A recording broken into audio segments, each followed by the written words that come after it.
This episode is in partnership with Authority Magazine. Authority Magazine, a Medium publication, is devoted to sharing in-depth and interesting interviews featuring people who are authorities in business, pop culture, wellness, social impact, and tech.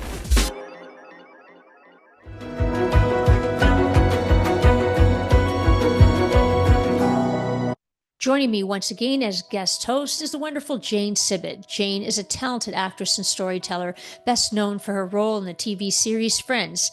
Jane is also a writer, producer, director, photographer, advocate, and source conduit, and I'm grateful to call her my friend. Today on Believe in People, we have Matt George. He has spent over 35 years shaping the world of surfing journalism, from his influential work as senior contributing editor at Surfer magazine to writing and co-producing the Columbia TriStar film In God's Hands. Beyond the waves, he's a dedicated humanitarian, bringing aid to disaster zones worldwide while continuing his environmental activism and editorial leadership from his home in Bali. It's really great to feel both your energy right now. It's great. It seems like it's a very positive, clean energy, and it's really great to hear and see you both. Thank you. So I'm excited to be here. Nice to hear. Well, it's true. So nice and to also, see you. This time of day is very interesting here, and I'll tell you why. Let me just put it this way. The Balinese Hindu belief is that when the first of the sun touches the tip of our highest volcano here, called Mount Agung, when the sun hits the very tip of that, they believe that that begins the day of Earth. So this is where the day begins, and it's known as morning of the Earth. And there was, that's how it translates, morning of the Earth. And so the world's day begins as the sun rises and first hits the top of this big holy mountain that they have here. And there was a very famous, influential surf movie that was called Morning of the Earth when we were young. It was all, and it had the very first images of surfing in Bali that blew our minds. And that was, 1972 or something. Wow. It literally translates to morning of the world, but the version that we use, that they allow us to use as what's known as a bule, which means an expat or a white person basically here, is morning of the Earth. So it's the beginning of a brand new day, ladies. Perfect. Do you have special prayers for this morning of this? Well, that's something that you'll find really interesting, Jane. Here spirituality surrounds you at all times. Yeah. And I'll tell you why. There's a physical reason for it. Like I was telling Amy, I'm a recovering Catholic. Okay. And as you know, I wanted to ask about that. And in America, my memories were always that the church was over on Main Street, and you went and spent a miserable hour on Sundays, and you had to admit you're a horrible person and you're guilty and that you deserved a fire and damnation.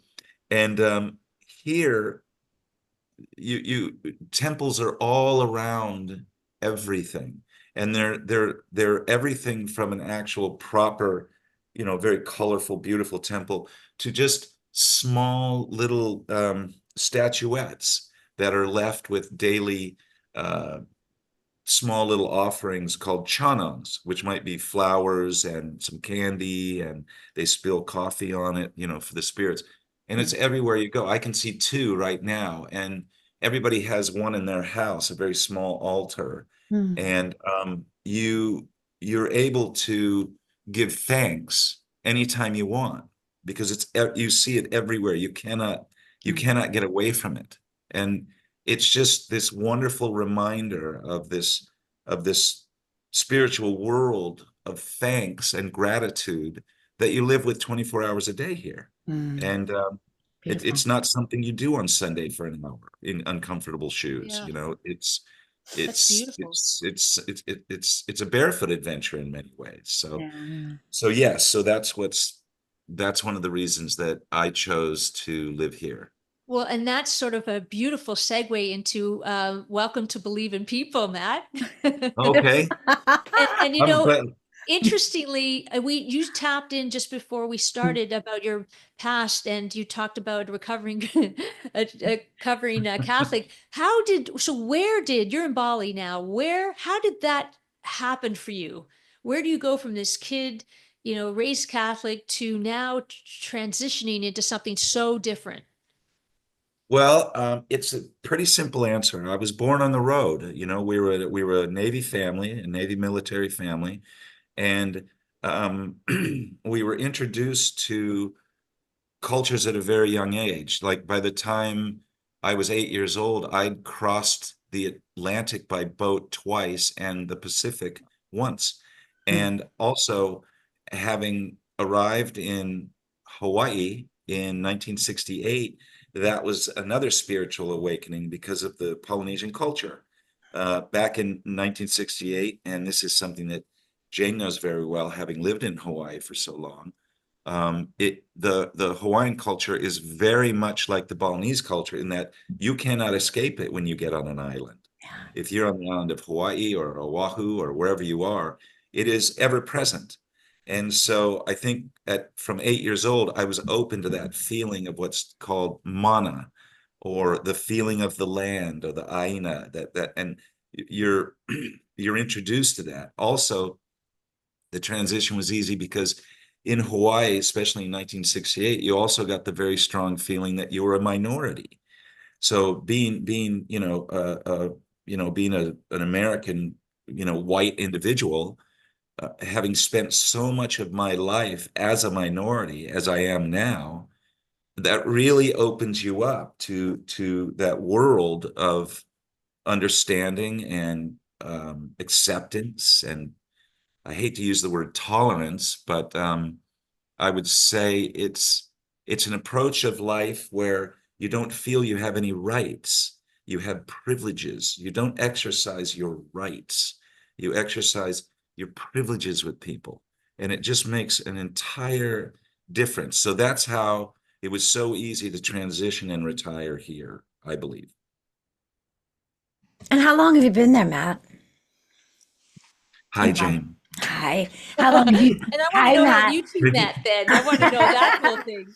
It's Yes. great to see you, Jane. It's wonderful to see you. It's so nice to I, see I you. I've been living here 15 years, and an extraordinary moment that created this. I was a world traveler and doing all these interesting things. But what happened was I was in West Sumatra, and I was invited at a very opportune time in my life to sail a ocean-going catamaran from Malaysia to New Zealand. Now, Jane will relate to this because her older brother taught me how to sail. And in the San Francisco Bay, we were we were a terror on the San Francisco Bay in Jane's father's big sailboat. And we were at Jane, you realize that Don and I were sailing around the San Francisco Bay. We were 15 years old, 14 years old. Unbelievable. Just ripping around in this giant 35-foot sailboat, and just him and me. It was such a fine adventure. So I learned how to sail. So anyway, as an adult, 15 years ago, I was given the opportunity to help crew on a boat from Malaysia to Bali. And I'll never forget, I was at loose ends in my life at the time. And as we sailed into the port of Bali, I felt this very strong belonging that got stronger and stronger as we got nearer and nearer to the dock. Yeah. Jane, being someone who knows about sailing, pulling up to a dock is it's an emotional experience. Mhm. And any dock, but this one in particular, I just felt immediately, oh, this is where I'm going to stop. This is where I'm finally going to, this is my last stop in my life, and I couldn't believe it, that I'd found this place. Mhm. And I remember there was a funny moment when I got off the boat with all my stuff, And I was on the dock, and the captain looked at me and he said, "Matt," and I said, "Yeah." He goes, "You're not getting back on this boat, are you?" And I went, "Captain," I said, He "Captain, knew. I will not be sailing with you to New Zealand. This is it." And he just said, "I understand." And I literally walked off into Bali with a backpack and little bag at complete loose ends going, "I'm going to make it work here." Yeah. I had that same situation when I got off the plane at 13 in Maui, where I had this overwhelming feeling that I was home. Mm, I get I it. just I just knew it, and then eventually moved not to Maui but to the Big Island. But that same the mana comes and meets you. Amy, you've also been down to Bali. You said you spent time in Bali as well, yeah? I did, yeah, because I lived in New Zealand for a year. So did you have that All same right. kind of experience that Matt's talking about? Absolutely, and the same in Maui. The same that same draw, that same energy. Yeah, It's palpable. I mean, it's just unbelievable. it's remarkable. Matt, so do you remember the year that we met? Do you remember the year that you moved to Alameda Island? I do remember that year, and I met you through your older brother, Don. Right. Do you remember what year it was though? Was it 74? Oh, goodness. 71. Let's see, 19, I was What in year were you? Hawaii, 71, 72, somewhere right around there. 71, 72. Did Yeah. you feel you were a storyteller way back then? Because obviously, all my life, I've known your stories from reading your works through the Mm, years, and most yeah. recently with your book. But I even remember, the stories that you would tell back then. Do you remember this? Did you feel this in your heart? Jane, that really means a lot to me, and I'll tell you why. It was it it I come from Irish heritage, Hmm. and we're all Irish people are just such great storytellers.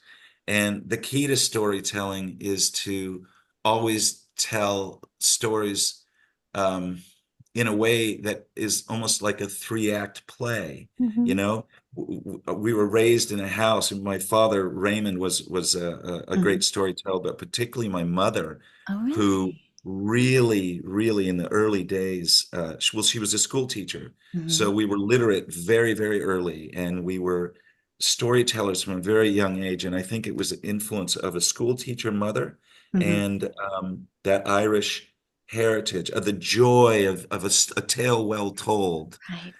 and I mean, as you remember, Don and I running around the neighborhood I thought we were King Arthur and the Knights of the Round Table, You you were. know, and we were You were. we, we were these great adventurers, and we lived on the San Francisco Bay, and we had the lagoon that we had, and we sailed, Yeah. and those were great voyages, and everything was magnified, and Yep. we we were tree climbers, Up and we those were redwood trees. Amy, we just had the yes. free run of this island, and it Yes. was magnificent. And of course, having Big Brother and his best friend being the ones that you would try to catch up to. I think I was even maybe put on the skateboard team because you might have needed a little sister on the team because someone had to Yes. babysit me or Yeah, something like that.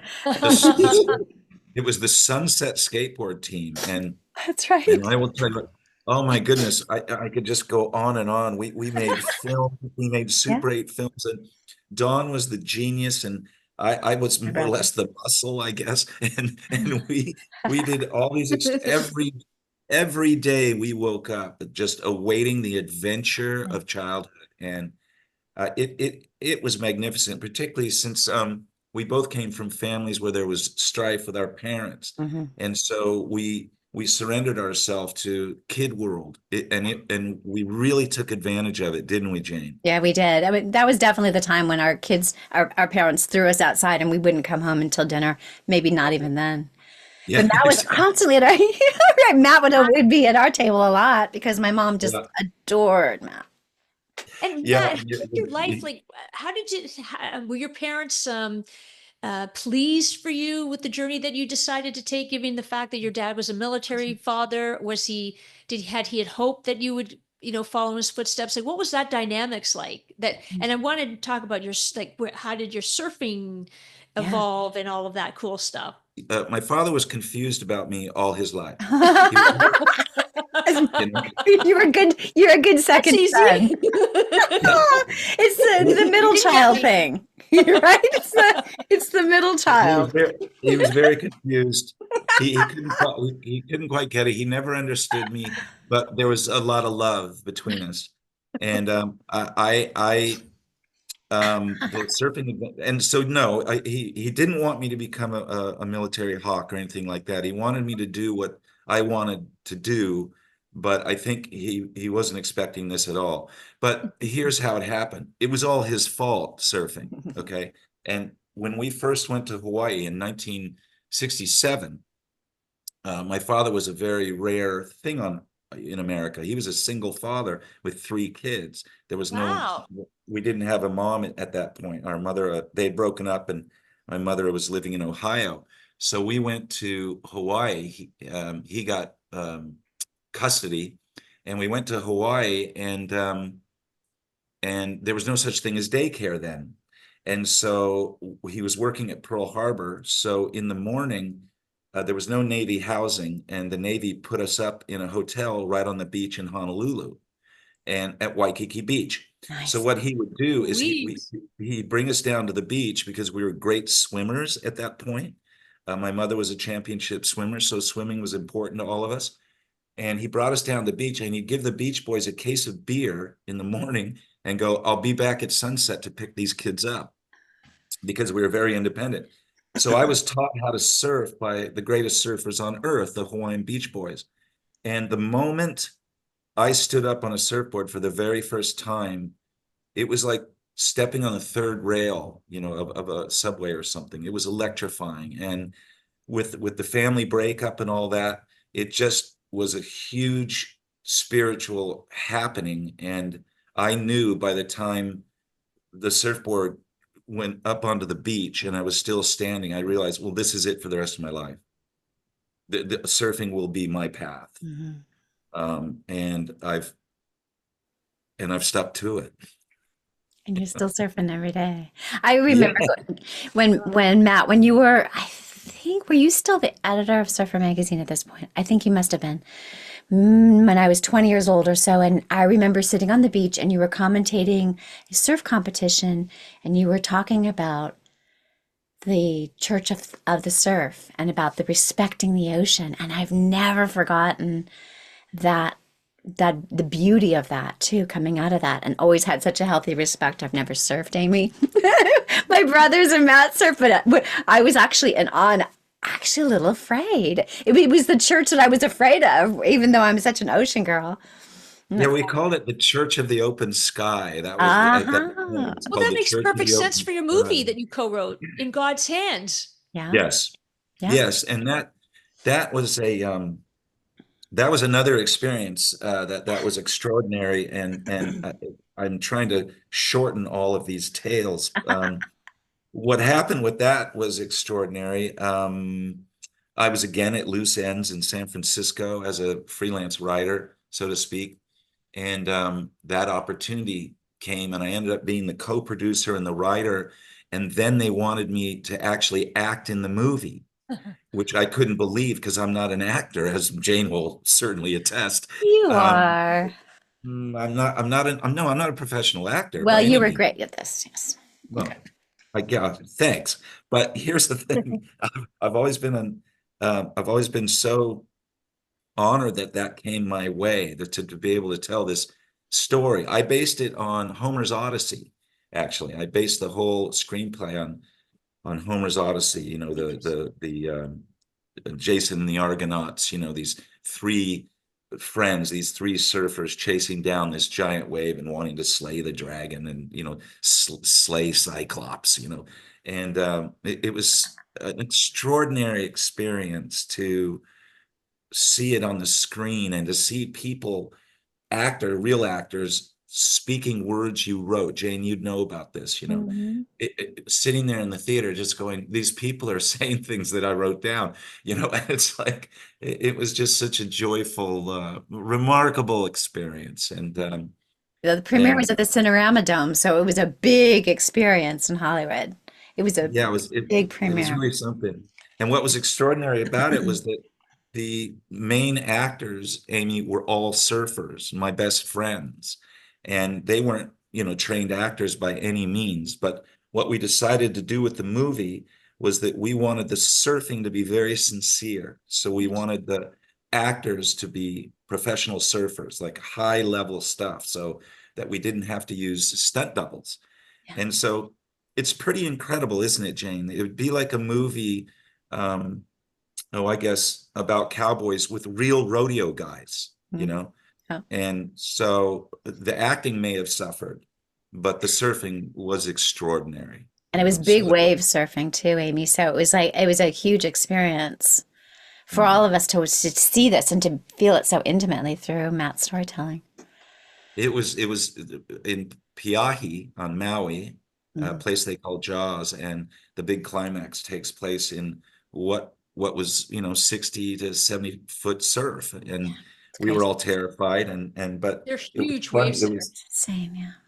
it was funny. I wrote the scene in these giant waves, and all of a sudden these giant waves appear. And okay, boys, get out there. And I'm like, wait a minute, hang on. But we did it. We did it, and I'm very proud of it. I was very proud of that Did you as a think you would story. pursue your continued work in that in film rather than perhaps writing for Surfer magazine? Like, I tried it. I tried Hollywood, and it was a bad fit for me. I Because you I did a TV tried. series. You did a TV series too with Bo Derek, yeah? Yes, after In God's Hands, I was offered to do a television series for NBC, and I wrote that one, and it got on air. But the Hollywood experience was taking me away from myself, and so I left voluntarily. I Yeah. decided to continue my peripatetic life, traveling the world and telling stories in simpler. Um, I was infected in Hollywood by the pursuit of money and fame, and it just didn't fit me at all. So I left get away voluntarily. from that, Matt. I'm so curious about that. Like, how do you, it actually, I want to say courage, actually. It takes courage to just decide that I'm going to break away from things that people tend to gravitate toward. There's so much of that in social media in particular. Mhm. How do you actually have the strength to save yourself, not knowing that you're saving yourself, to do something like that, just to get away and to do It, what you it, want? I believe it takes an extraordinary belief in your friends, where you belong. And my friends were global, and I've made global friends by then as an international traveling surfer around the world, and talking to them and observing their lives and the simplicity of it, and the fact that I think being true to yourself is very much a reflection of who your friends are. And in Hollywood, I didn't have many people I would take home to dinner. Yeah, yeah, that's really So I think that that's where it comes from. That's one of the truths. And the other one is just looking in the mirror, and meditating, looking in the mirror, just going, something's wrong, yeah. with. And where did that humanitarian piece come from? Oh my gosh, Jane was telling me just remarkable rescues that you did. Tell us about that, I really want to hear. We really want to hear about your book. Yes. Oh, that's okay. Okay. That's So, okay. It's two things. okay. Like, So tell us everything. If we want to where, know everything. well, where the humanitarian work came from is also, I believe, a very natural evolution for someone who has traveled the world, because you become very tuned into different cultures, and surfing is something that you find yourself surfing with a president of a country, or the baker in Italy. It's like there's surfers everywhere in the world, as Jane knows, even in the top echelon of Hollywood. Yeah. There's Yeah. surfers are Yeah. everywhere. And it's a community and a belief. So the aid work that I did was created by surfing. What happened was the greatest wave in that ever happened in the history of mankind happened in 2004 with the great Indian Ocean tsunami. It was the biggest wave that the world's ever seen, and it destroyed the Indian Ocean, which holds the greatest surfing conditions in the world, which is another reason why I live in Bali. It's extraordinary surfing here. And so it destroyed this whole zone, this incredible surfing zone. And I knew then, as the senior editor of Surfer Magazine, that I had to go tell the story. So I flew over immediately in its aftermath, and I saw the global aid world, which is um, not effective, and it's wasteful to me. It wasn't doing the right thing. It wasn't culturally tuned in. It wasn't getting people what they wanted and what they needed. It seemed like a government mishmash, you know. And I said, well, that's it. We'll do it ourselves. So I assembled a team of like-minded surfers, and we raised money from a surfing company, and we got on our own. We chartered our own boat, and we sailed to the most remote islands of Indonesia, bringing aid in a very grassroots effort to these remote islands that never would have received any aid whatsoever. Would they have survived? Sure, they're very tough people, but we made it a little easier. And so that attracted this global attention. And so when I got back to America, Hurricane Katrina kicked off. And so the same team said, hey, wait a minute, it's on the coast. We understand, we're surfers, we get it.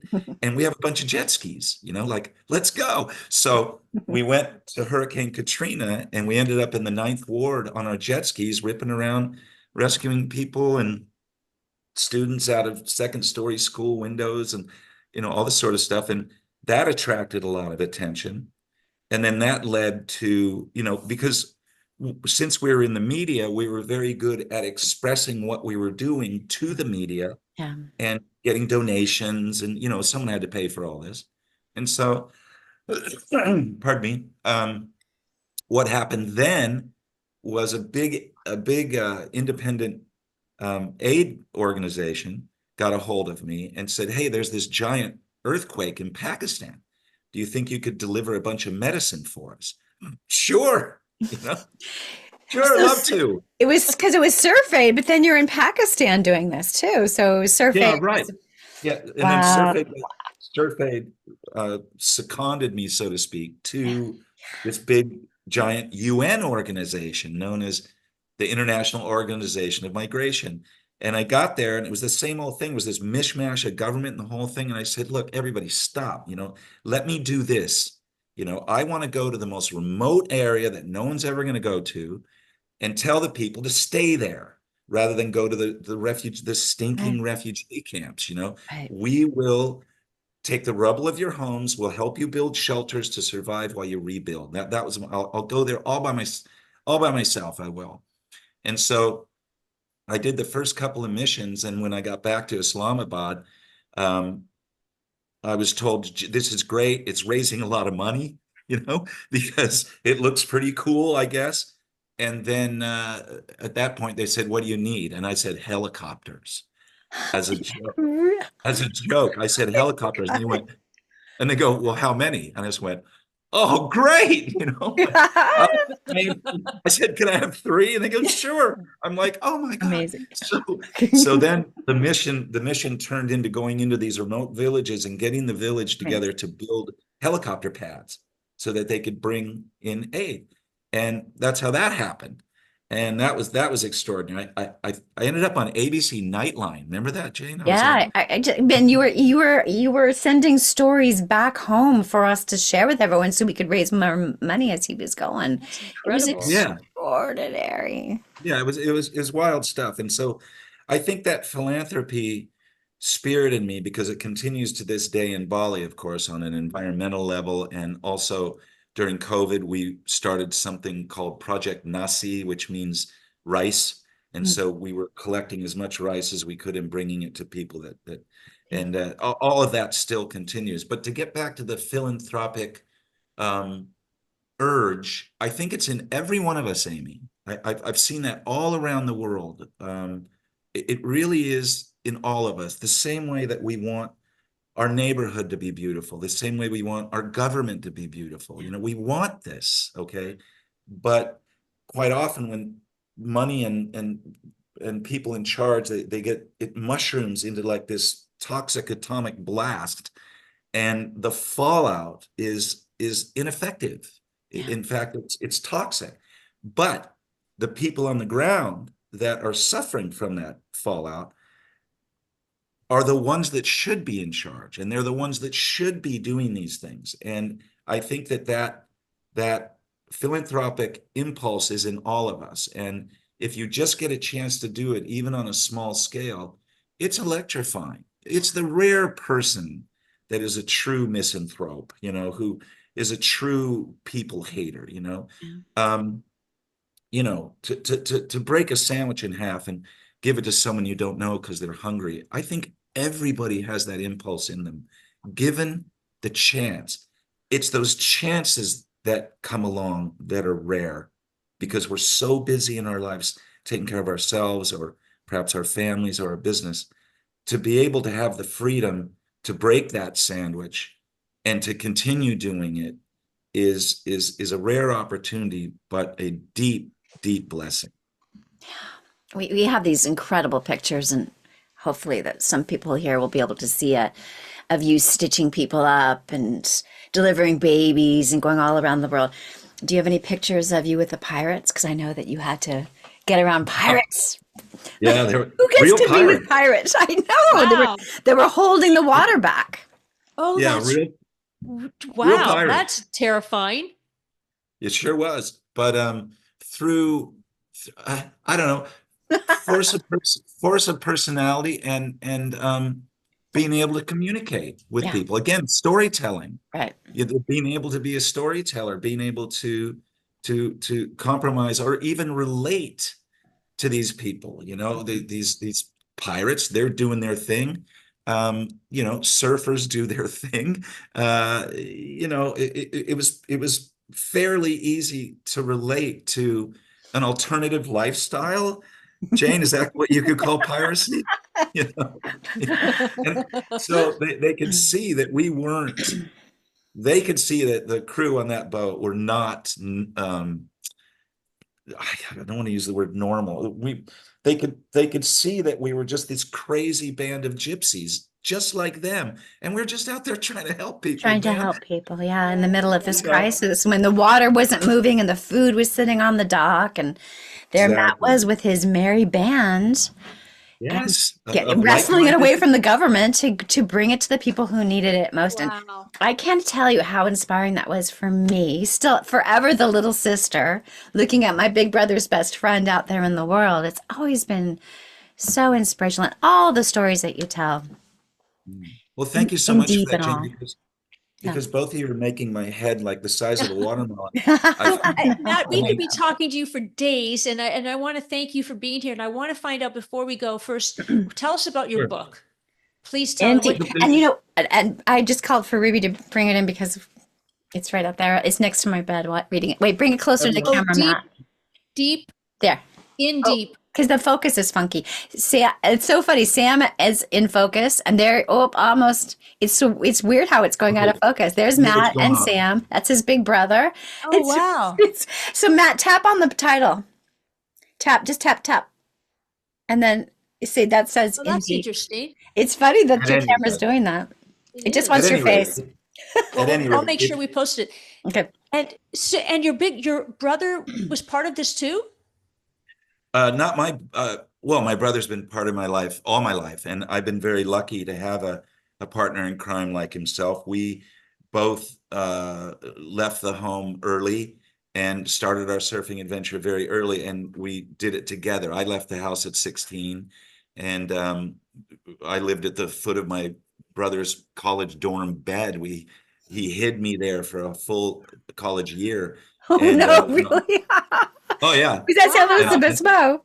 Where yeah, is in San Luis Obispo, and even we would eat at we'd eat at the cafeteria because he'd go in and eat, and then he'd come out and he'd give me his student card, and I'd go in because we looked similar. We were tan, we were surfers. You get away, Oh, the that's anonymity. hilarious. We lived this way. We lived this way for a year. Oh But my anyway, gosh. to get back to the book, what it is In Deep, the collected surf writings of Matt George, it's called, is a collection of all my greatest published work. So it's a very, very it's a book for the modern age because it's a series of separate stories. It's not, one big thick book that you have to sit down and read. It's all these sort of magazine length tales that have all been published, and they're accompanied by a photograph of mine. As Jane knows, I'm a photographer as well. And Fantastic photographer. thank you, Jane. It's And true. and Phenomenal. it's a collection of these stories it's always about other people. All the stories are about other surfers, other places, other things. It's not just a memoir, I was born in Maine, and it's not that. It's all this collection of stories. And Yeah. it's what I like to think of as my first one, because I have a lot more stories to tell.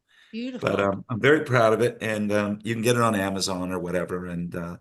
We'll And definitely post it. We'll definitely I'm post it, very Matt. proud of it. And through, you have you're speaking from the lens of from having so many experiences, and this is podcast about believe in people, and so you could really share what it is to meet so many different people. And what is it? Do you see is there a commonality when we talk about, we usually say at the end, why do you believe in people? But what is the connection with people from all of your experiences? Is there something there? Yes, there's a philosophy that I've always had, and you can find it in anyone's eyes, rich or poor, black or white, Hindu or Catholic, whatever it is, you can find it in anyone's eyes. And that is whether it's physical help they need, or whether it's emotional or philosophical help. It's real simple. Nobody's looking for a handout, Amy, but everyone's looking for a hand. Mhm. It's That's beautiful. beautifully said. Mm-hmm. Thank you, Matt. That's Thank you that's so the much. global connection.